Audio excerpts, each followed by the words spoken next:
Ladies and gentlemen, my name is Reyes, and I'd just like to take this moment to talk to you a little bit. I'd like to take a moment to talk to you about video games. Now, video games to me have been like this relevant part of my life since I was 5 years old, when I first played Super Mario World on the SNES. And since then, however, I'm sure some of you can relate, I've been getting sick and tired of hearing this shit. Hey Ollie! Oliver. You've been at that PlayStation. You've been at that Xbox for a while. How long have you been playing video games for? Why are you wasting your time? You are wasting your time! You could have been such a good baseball player! Your father! It's not even real. It's not even real. It's not even real! I read online. I saw this video on the Facebook. On the interwebs? Bill O'Reilly said on Fox News that playing all these video games, it is not healthy to just sit in there playing all these meaningless, stupid, Sinful. fake, Stupid. video games! Video games!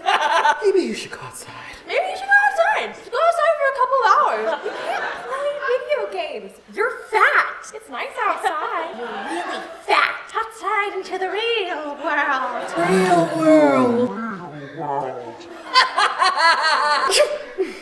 Bless me.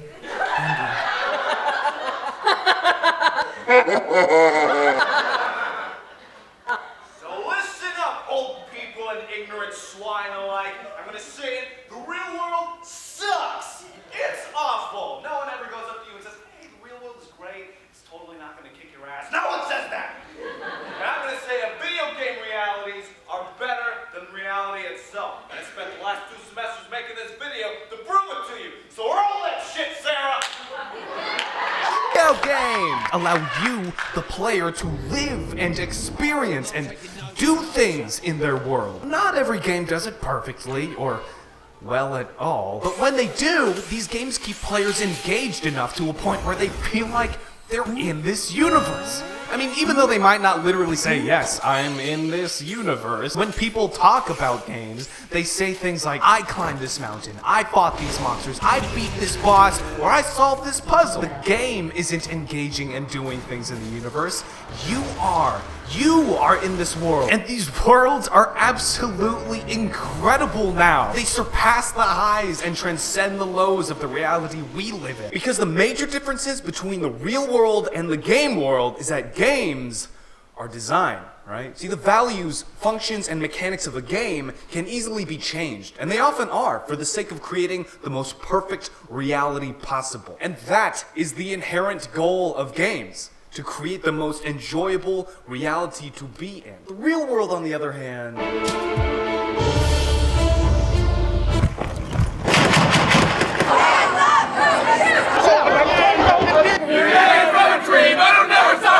SAE, sexual assault expected. Other fraternities right throughout the Greek system, right across the country. That's what the church is doing to shoo away the homeless. I asked the chair, do you know what this is?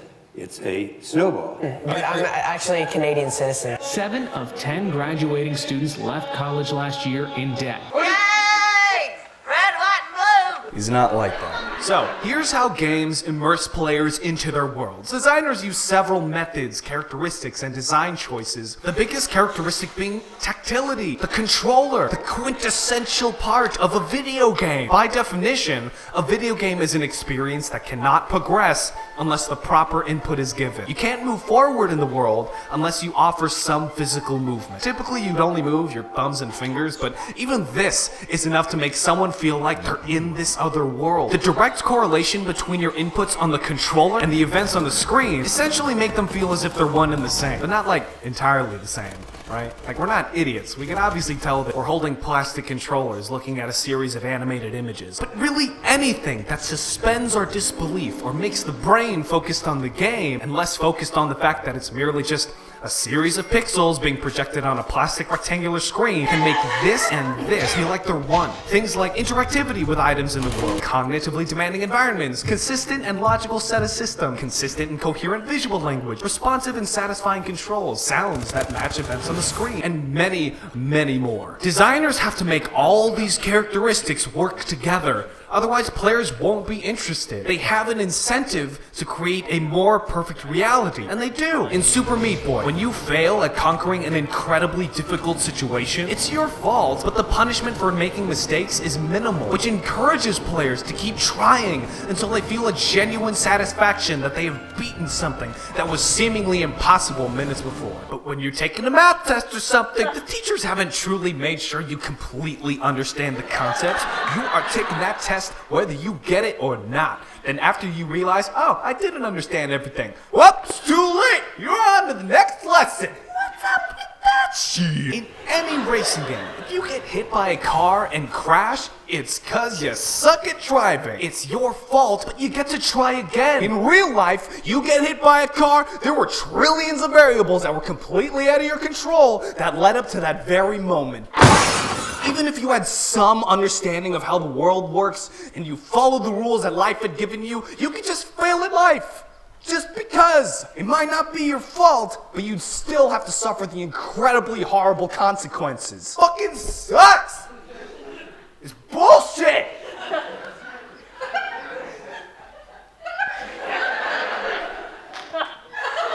Now, it's common for people to use beautiful vistas of the real world when trying to convince me to go outside.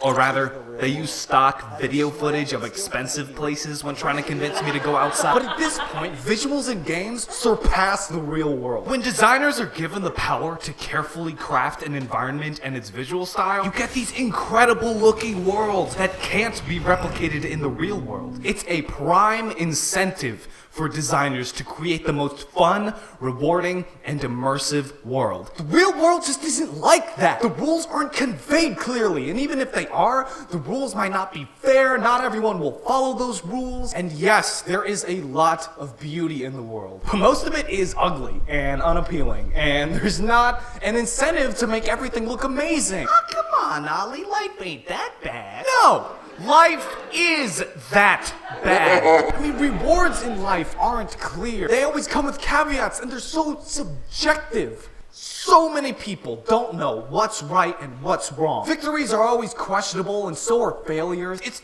chaos. None of it really makes sense, no matter how hard we try to make sense of it. I mean, we try to make sense of it, right? With boxes, increments, and arbitrary measurements, time, language, politics, but the world is still nonsense. None of it really works the way it can. The best thing that we've created that takes all these things and makes them function properly are fucking video games! Because of its programmable and designable nature, because of its inherent need to be engaging and enjoyable, it becomes a better reality than reality. The outside world is nonsense. It is a poor attempt at order and control. The further we go inside, the more sane we stay. Which is why I'm never going outside again. It's really not that crazy when you think about it. I mean, you already try to stay inside as much as possible on a day-to-day basis. You stay inside your home until you get inside your car or bus or whatever, and then you get inside some building where you work until the next day, and then it repeats. And yeah, there are exceptions, but they're exceptions, not the rule. I kinda like it out here! Most people go out into the real world and say, oh shit, I've been stuck at this university for 4+ years and still don't have enough internships or money or experience to get a real job. And then you realize, oh, these 4+ years have also been a total waste of time because your major in theater and art is said to make less money than the average all majors. And by the way, the past 2 generations of your family moved from their homeland so you can have a living here in the US, which isn't possible as an artist unless you're Kanye West. Also, good luck finding a place to live in any major US city, because the money you'll make can't afford that $3,000 a month closet apartment. Also, you're graduating in a month. Figure this shit out immediately. You don't have a choice. The outside world is just a mess of broken, poorly designed systems and mechanics that make me not want to engage with it. It's a world I do not want to immerse myself in. So that is what outside means to me. Outside is the real world. And in the real world, everything is subjective. The video games inside my home are live enough to be unique experience every time, but controlled and designed and systematic enough to bring some objectivity to it, something to rely on. You can't rely on the world. Did I follow the rules of the road? Yep. Did I not get hit by a car? Nope. Am I gonna graduate on time? Probably not. Was it my fault? Nope. Am I gonna find any roles in Hollywood or on Broadway as a Filipino actor? No. Do I have a shot at designing or writing or making videos about video games?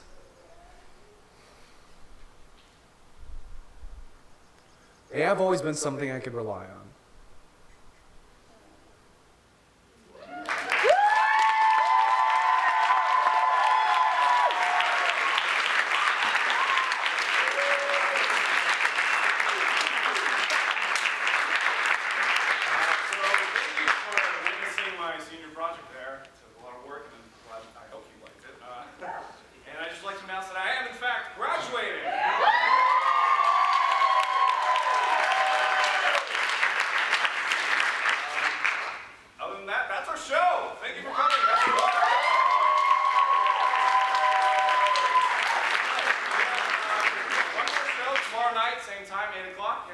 Tell your friends, tell your family, spread it on Facebook, Twitter, whatever, internets.